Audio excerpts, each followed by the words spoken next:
A medieval English castle, mighty, impregnable, legendary. It seems to us the pinnacle of security and order in the chaotic world of the Middle Ages. We know the stories of great sieges, jousting tournaments, and royal feasts. But have we ever thought about what went on behind its walls every day? What was it like not to fight, but just to live in this stone giant? We often talk about how to survive in a castle in winter, but the cold was only one of many enemies. The real mystery of surviving in a castle is a story about fighting not only the cold, but also disease, hunger, isolation, unsanitation, and even your own sanity. This is the story of how hundreds of people, from the noblest lord to the last stable boy, existed in a confined, hostile world where every day was a challenge. How did they get clean water when a well could become a source of poison? Where did the waste products of hundreds of people go? What did the garrison eat when fresh food was unavailable for months? And how did the men retain their human form while locked in damp, dark, crowded walls, where death by disease was more likely than by an enemy sword? Stay tuned to the end and we'll reveal 10 hidden aspects of surviving in a medieval castle. This is not just a story about everyday life. It's an immersion into a reality where ingenious engineering was next to horrifying dirt, and psychology was as important a weapon as a steel sword. The first task in building any castle is to provide it with a reliable source of water. Without water, the garrison would not last even a few days. The most reliable solution was a well dug inside the castle walls. It was a real engineering marvel. Well shafts, such as those in the castle of Beaumary in Wales, could go dozens of meters deep into the rock. The work to create them was hellish, but it guaranteed access to water even during the longest siege. A simple gate was no longer sufficient to lift water from such depths. Often castles had a huge wooden hoisting wheel, inside which one or two men stepped like squirrels, and sometimes a donkey was used. This mechanism, which required constant maintenance, was the heart of the castle's water supply. However, the well was also a major vulnerability. The enemy could try to poison it by throwing animal or human corpses over the wall. Therefore, the wellhead was carefully guarded and sometimes covered with a heavy lid, or even a separate tower was built over it. The quality of the water was also questionable. Groundwater could be hard or contain harmful impurities, and seepage of waste from castle latrines into the aquifer was a constant, though not always realized, threat. The well in the center of the courtyard was not only a strategic object, but also an important social center. At its stone blockhouse, garrison soldiers, maids, and cooks met to fetch water for the kitchen. Here, while waiting for the bucket to fill, the latest news, rumors, and gossip were exchanged. It was the place where the paths of all the castle's inhabitants, from the simple to the noble, crossed, and where its informal, everyday life pulsed. The alternative was rainwater harvesting cisterns. A complex system of gutters on the roofs of towers and buildings collected rainwater and channeled it into large, stone-lined underground tanks. It was an ingenious way to utilize rainfall, but it also had its downsides. The water in the cisterns often stagnated, and algae and microorganisms multiplied in them. In addition, the cisterns required regular cleaning. They were drained, and slaves went down to scrape slime and mud off the walls. There was also a more exotic trick. Some cisterns were filled with eels. It was believed that their constant movement stirred the water, keeping it from stagnating, and they themselves ate larvae and small debris, acting as living filters.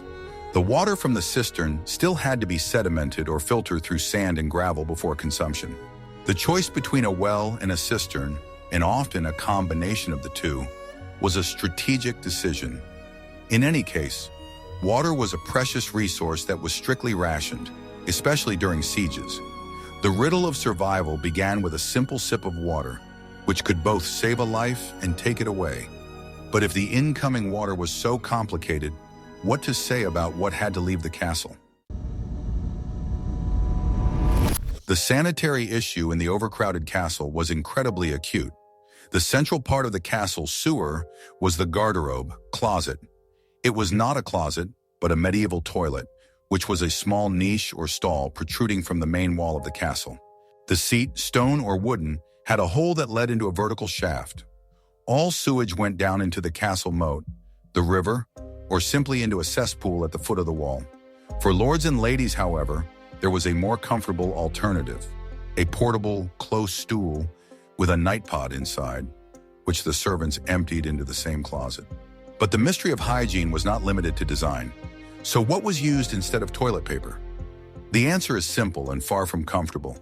They used whatever was at hand, bundles of moss, hay or straw, old leaves. Commoners could use scraps of old rags.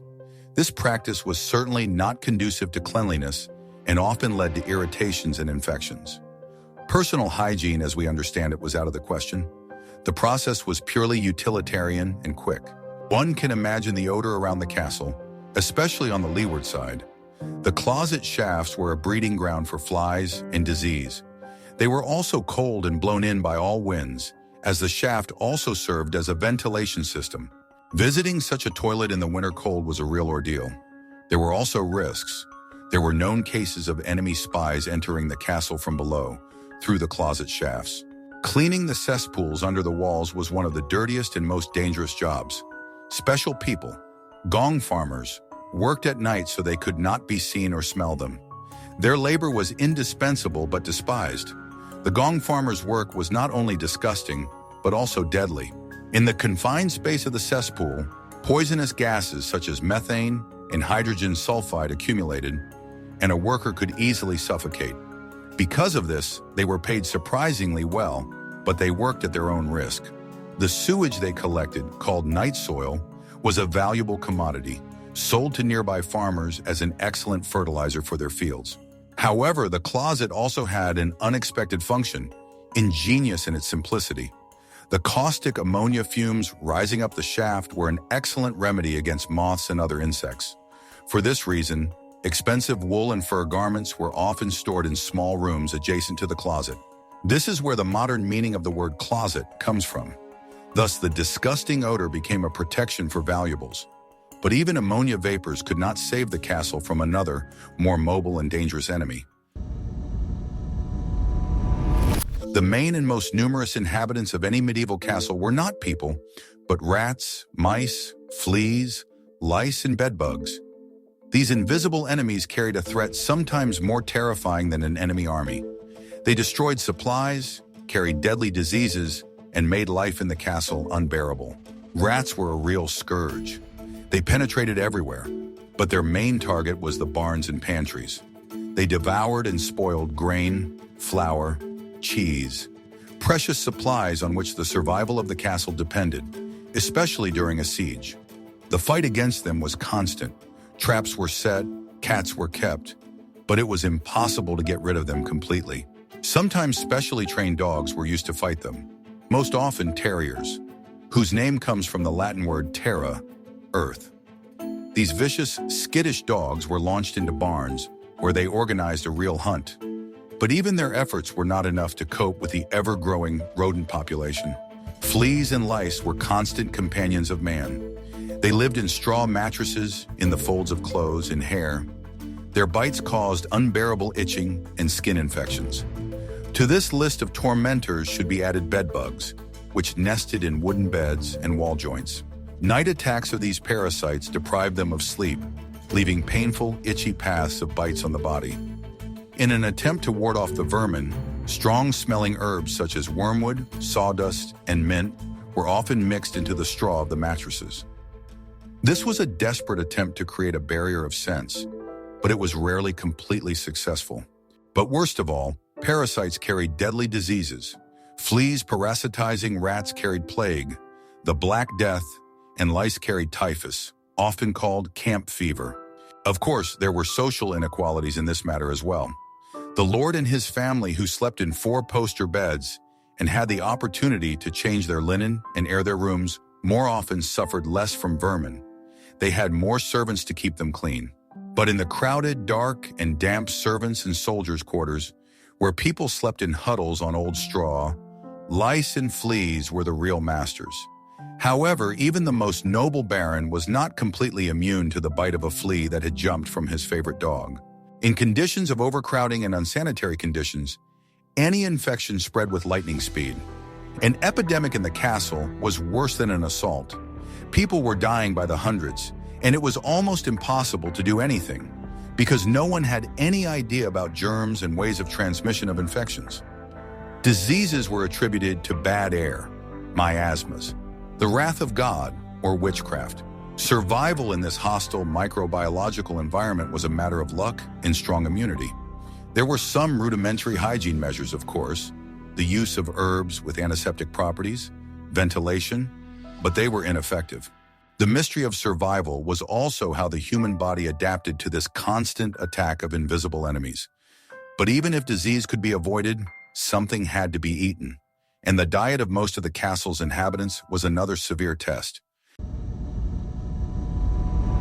Although roasted swans and peacocks could be served at lords' feasts, the daily meals of the vast majority of the castle's inhabitants, garrison soldiers, servants, artisans, were extremely boring, monotonous, and functional. Its task was not to give pleasure, but only to maintain strength for hard work and service. The mainstay of the diet was bread, coarse, dark, made of rye or barley flour, and of course the famous pottage, which was cooked in huge cauldrons in the kitchen. It was made with whatever was at hand: grains, legumes, root vegetables, turnips, parsnips, cabbage, onions. Often this cauldron was never completely emptied. New ingredients were simply added to the leftovers of yesterday's chowder and put back on the fire. This eternal soup was economical in terms of fuel, but over time its flavor became unpredictable and sour. It was a thick, calorie-dense but bland and boring meal. In addition to bread, an important part of the garrison ration was the so-called ship's galettes, or hardtack. These were extremely simple cookies made of flour, water, and salt that were baked several times until rock hard. These galettes could be stored for years without spoiling, making them ideal food for sieges. Eating them, however, was a real challenge.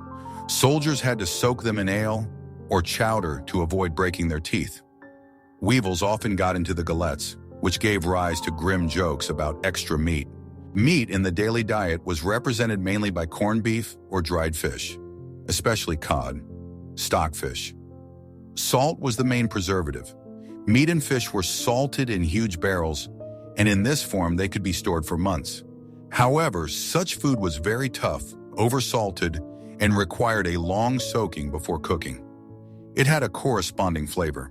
Fresh meat rarely appeared on the table of the castle's simple inhabitants. After a successful hunt, or when an old or sick animal was slaughtered, there was a hierarchy even here. The lord and his guests got the best cuts of venison, and the insides of the animal, heart, liver, lungs, kidneys, known as umbles, were given to the servants. The giblets were used to bake a pie, which was the original humble pie. Thus, the food itself clearly showed everyone where they belonged. Cheese and butter were also an important part of the diet, as they were caloric and stored well. Drinks were simple, cheap wheat beer, ale, or cider, which were safer than raw water and also provided extra calories. Such a monotonous diet, devoid of fresh fruits and vegetables, especially in winter, often led to avidominosis, such as scurvy. Survival on such a diet required a strong stomach and a complete absence of gastronomic pretensions. It was a mystery how people could endure this monotony for months and years while retaining their physical strength and fighting spirit. But perhaps an even greater challenge than the monotony of food was the monotony of life itself, confined within stone walls. Surviving in the castle was not only a physical challenge, but also the toughest psychological challenge. Imagine life confined in a confined, damp and dark space, where the same faces are seen every day, and the horizon is bounded by a crenellated wall.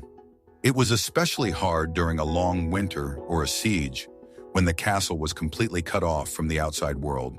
The main enemy of the spirit was boredom. Monotonous, routine life, guard duty, weapons cleaning, household chores, was replaced only by sleep. To fight boredom, people resorted to simple entertainment. Gambling, especially dice, was very popular.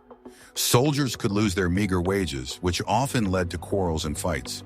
Checkers, chess, and other board games were also played. Oral entertainment also played a huge role.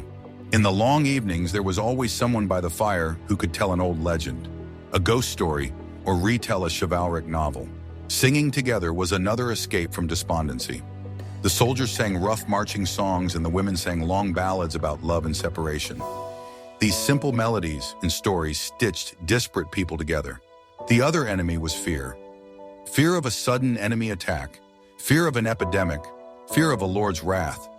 But there were other irrational fears. Castles with their dark corridors, rumbling echoes and drafts seemed the perfect place for ghosts, apparitions, and other evil things. Many people were afraid to leave their rooms at night. Superstition was incredibly strong, and any little thing, the creak of a door, the cry of an owl, could be interpreted as a bad omen. The most important tool for relieving tension and fighting boredom was alcohol. Cheap, weak ale or beer was the daily norm for the garrison. This drink not only provided extra calories, but also helped to relax and dulled feelings of cold and despair. However, in confined spaces, alcohol was often a catalyst for trouble. Drunken quarrels that broke out over a dice roll or a careless word were commonplace and required the firm intervention of the guards or the commandant. In this oppressive atmosphere of isolation and fear, any event that broke the routine played an important role. The arrival of a traveling merchant, minstrel, or preacher was a feast. Minstrels brought news from the big world, sang ballads of battle and love, and entertained the castle's inhabitants. Their performances were a breath of fresh air in the musty atmosphere of castle life. Conflicts in a closed collective were inevitable. The so-called castle fever developed, a psychological condition caused by prolonged isolation in cramped quarters. The same faces, the same conversations, constant noise, lack of personal space, all this accumulated internal tension, which sought an outlet in aggression. Quarrels over food, debts, women, or simply because of accumulated irritation could escalate into serious clashes. Maintaining discipline and order was one of the main tasks of the castle commandant. Surviving psychologically meant learning to get along with dozens of different people, to restrain one's emotions and find an outlet in simple things. And in this struggle for survival, the chances were far from equal. Although all the inhabitants of the castle lived behind the same walls, the gulf between the lifestyle of a lord and his family and the life of an ordinary soldier or servant was enormous. Survival in the castle was strictly hierarchical, and the chances of comfort, health, and even life itself depended directly on your place on the social ladder. This system was not considered unfair. It was a reflection of the medieval worldview, the great chain of being, where everyone had their God-given place. The center of comfort in the castle was the solaire, the private quarters of the lord and his lady. It was usually one of the warmest and brightest rooms, located on the upper floor, often with its own fireplace. The walls here were hung with expensive tapestries, with rugs or hides on the floor. The windows could be glazed, a real luxury. There was the best furniture, the most comfortable bed, with a down feather bed and silk canopy. They often had their own separate, cleaner dressing room and toilet, an unheard of privilege. The lord and his family ate separately, and their table differed strikingly from the common one.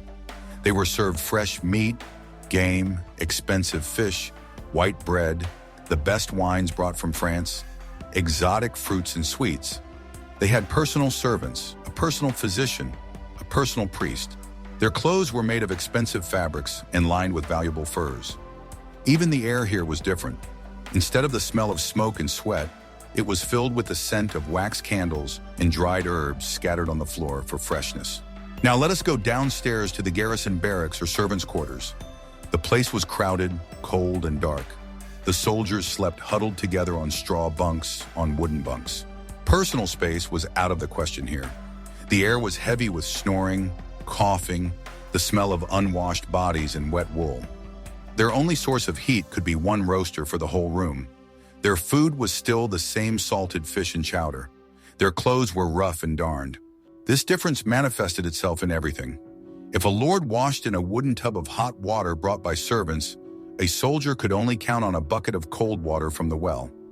If a lady amused herself with embroidery or reading, a servant girl did the washing, cooking, and cleaning from morning till night.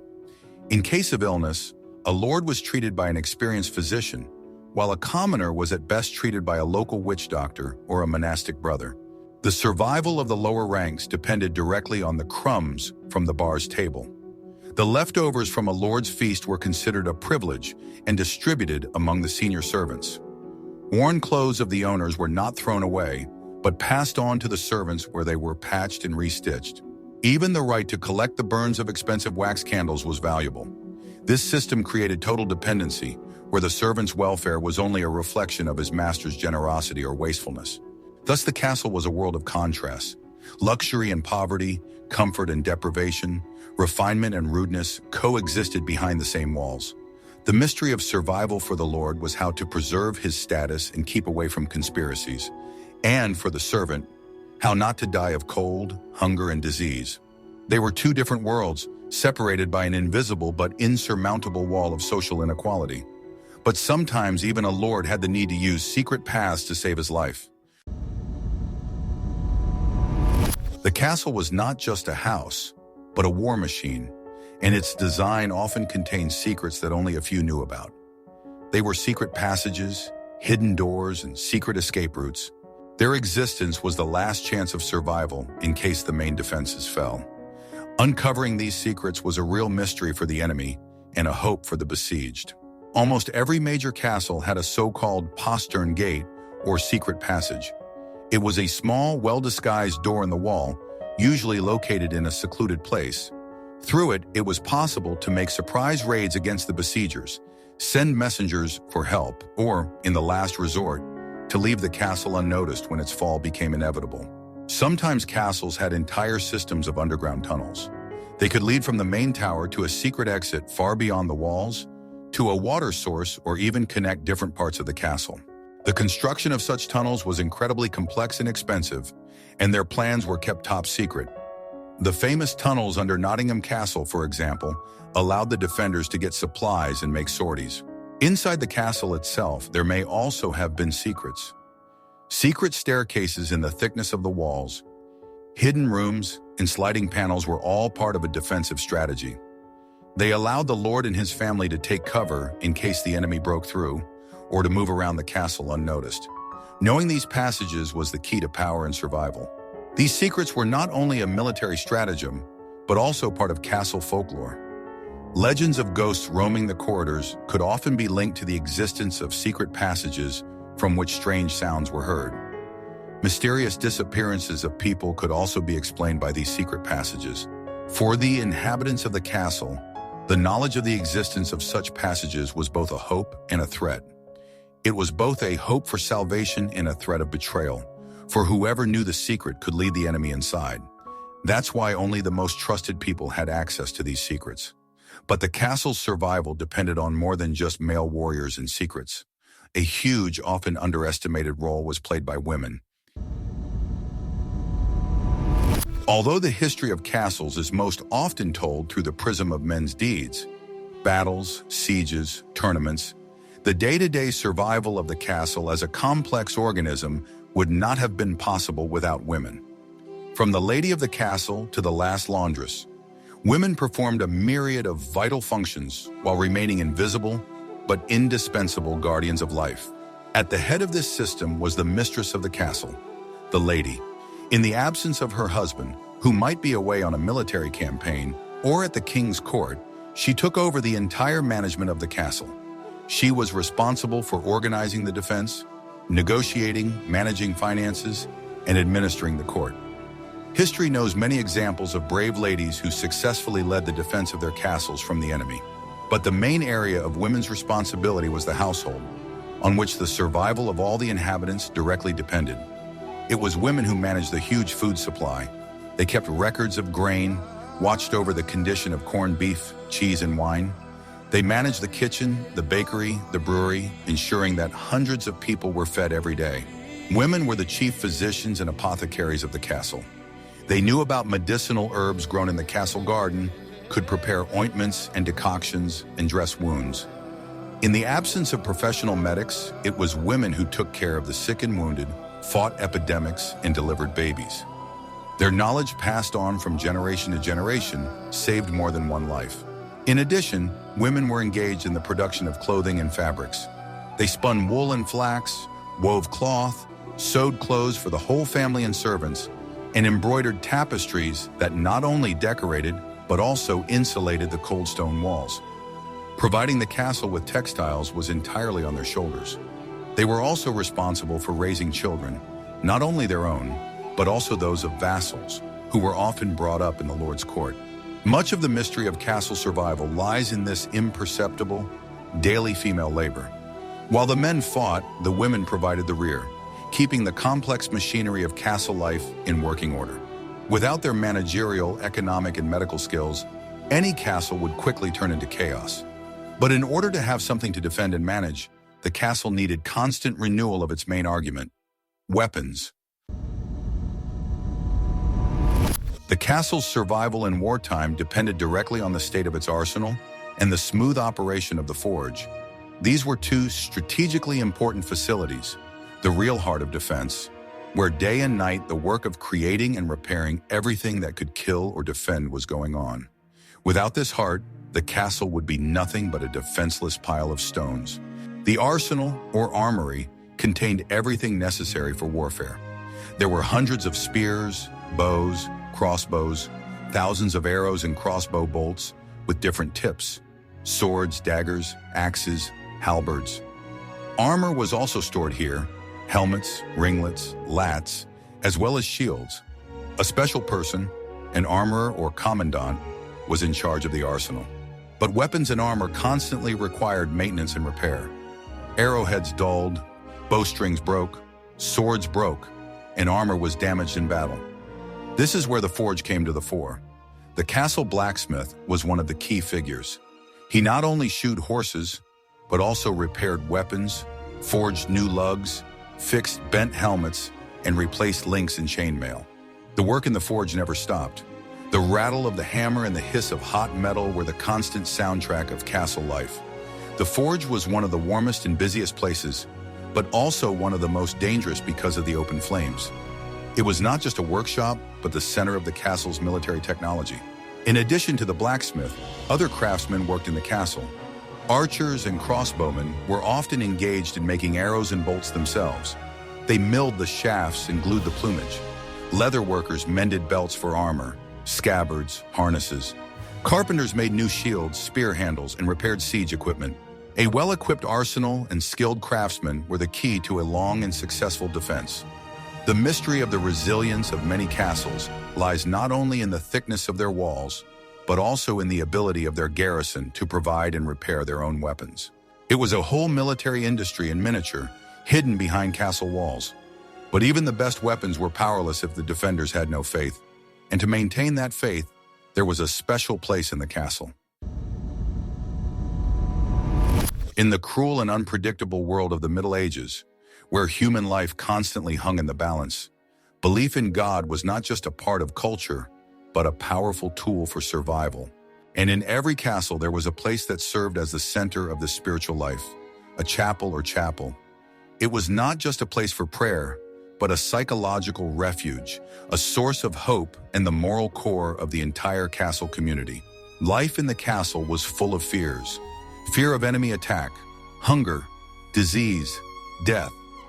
Religion provided answers to these fears, offered comfort and the promise of salvation. Daily prayers, Sunday services, and church festivals all brought order and meaning to a chaotic and dangerous life. The chapel was a place where one could temporarily forget worldly burdens and turn to the eternal. The castle priest, or chaplain, was a very important figure. He not only conducted services, but was also a spiritual counselor, confessor, and teacher for the Lord's children. He blessed the soldiers before battle, buried the dead, comforted the grieving. His word carried great weight and helped to maintain morale and discipline. During the siege, the role of the chapel and faith increased manifold. When material resources were running low and hopes for outside help were fading, faith was the only support. People gathered in the chapel, praying for a miracle, for salvation. Joint prayer united them and gave them strength to endure unbearable hardships. The relics of the saints kept in the chapel were considered powerful amulets that could protect the castle. Even architecturally, they tried to make the chapel special. It was decorated with carvings, frescoes, and stained glass windows, if funds allowed. It was the most beautiful and brightest place in the castle, contrasting with the gloomy and utilitarian barracks and corridors. It was a symbol of divine presence in the midst of a harsh world. Thus, survival in the castle was not only physical, but also spiritual. The mystery of the resilience of its inhabitants lies not only in their strength and ingenuity, but also in their ability to find solace and meaning in their faith. The chapel was the very place where invisible weapons were forged, a fortitude that often proved stronger than stone walls. The medieval English castle, as we have seen, was not a fairy tale palace, but a complex organism full of dangers and contradictions. Its grandeur concealed a daily struggle for survival, where the enemies were not only enemy armies, but also cold, hunger, disease, dirt, and even their own despondency. The riddle of life within these walls was solved every day with a whole arsenal of tricks. It was a mystery, the answers to which were the ingenious engineering of the wells and closets, the quiet labor of the women who ran the household, the discreet work of the artisans in the forge, and the deep faith that found shelter within the walls of the chapel. People survived thanks to a complex system where every element, from the secret door to the prayer, had its own meaning. By studying these hidden aspects of castle life, we see that history is not only about great events, but also about the everyday little things that made up reality. We realize that the resilience and ingenuity of our ancestors deserve no less admiration than their military exploits. If you are interested in this immersion into the real, unadorned life of a medieval castle, and you want to continue to unravel the mysteries of the past, give us a like and subscribe to our channel. A lot more fascinating stories about how people really lived, fought, and survived in bygone eras await you.